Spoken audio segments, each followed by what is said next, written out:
வணக்கம்மா.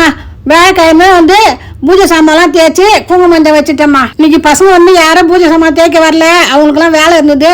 நான் மட்டும்தான் தேய்ச்சேன். பாஸ்கால் குங்குமஞ்சம் மட்டும் பெரிய வச்சுட்டேன். உப்பை உயிர்னு சொல்லுவாங்க.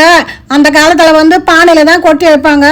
இப்போலாம் பானையெல்லாம் வச்சு பராமரிக்க மாட்டேன்றாங்க.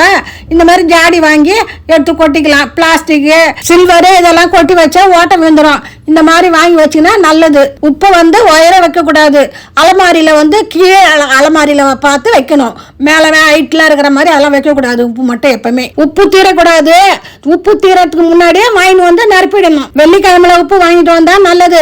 இந்த பொருள் தான் இல்லை, எல்லா பொருளுமே காலி பண்ணக்கூடாது. கொஞ்சம் இருக்கும் போதுதான் வாங்கி நிரப்பிக்கணும். முக்கியமா அரிசியும் பருப்புலாம் தீரக்கூடாது. உப்பு ஜாடி வைக்கிற இடத்துலயே சமையல் பண்ற எண்ணெயும் பக்கத்திலே வச்சுக்கணும். உப்பு ஜாடி எப்பெல்லாம் கழுவணும்?